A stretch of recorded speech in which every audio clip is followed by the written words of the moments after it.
how it is to be seen.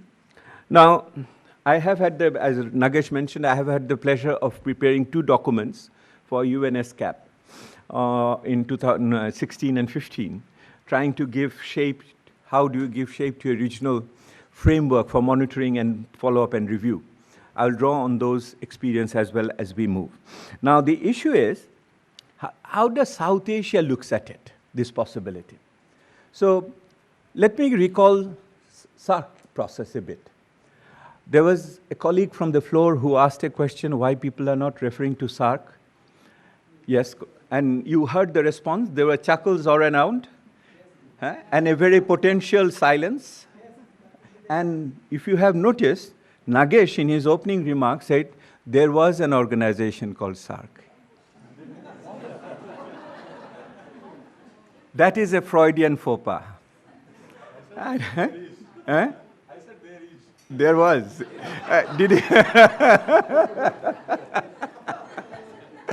So you see, now if you go back into the history on these South Asian issues, you will see that there was something called South Asian Development Goals. If some of you remember, the senior people would remember that, which were very conveniently forgotten at some point in time.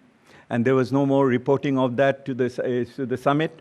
So the 13th summit, first time in 2005, refers to the 22 SARC goals, development goals. That is in 12 years back. This Mr. Agarwal may remember all those things, not me. Oh, yo!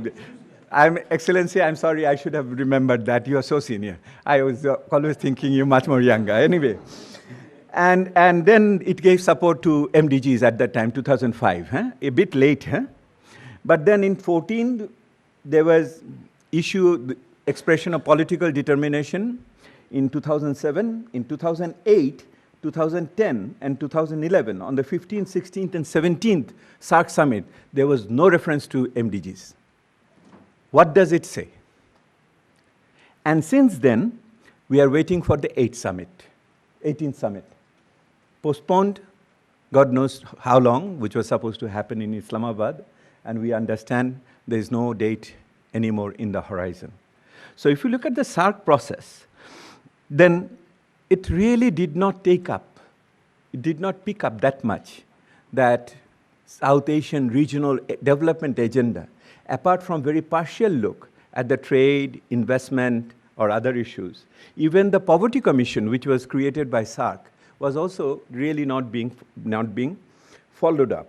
So given that this was the time in 2010-15, when there was still SARC momentum, will the SARC, in its current circumstances, be able to do anything better?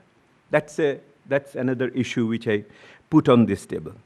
How do you really look at this lack of traction, political traction from the South Asian countries in this particular circumstances? An easy answer is politics, India, Pakistan, Afghanistan, and many other things we can talk about. But if you look how it has been expressed, one of the areas of expression of the demand side, I look at the VNRs, the Voluntary National Reviews. And if you look at the VNRs, then till now, in 2016, there was nobody from South Asia, no country from South Asia was reporting. In 2017, 5 countries did their VNRs. And these included almost everybody, India, Afghanistan, Bangladesh, Nepal, Maldives at that time. And Pakistan is coming up for the VNR. Abid, is it correct? Next year. Yeah, next year, Pakistan is coming up. Now, I tried to analyze the VNRs from the South Asia and look at it. Did they really mention regional cooperation anywhere in their VNRs as an important tool for achieving SDGs? Yes and no.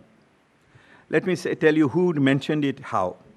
Bangladesh mentioned it in the context of challenges of data collection, and we mentioned particularly the South Asian economic cooperations that is for ICT. That was Bangladesh's take on it. Along with Bhutan and India, Bangladesh mentioned. Maldives mentioned regional cooperation in the context of Indian Ocean sustainability.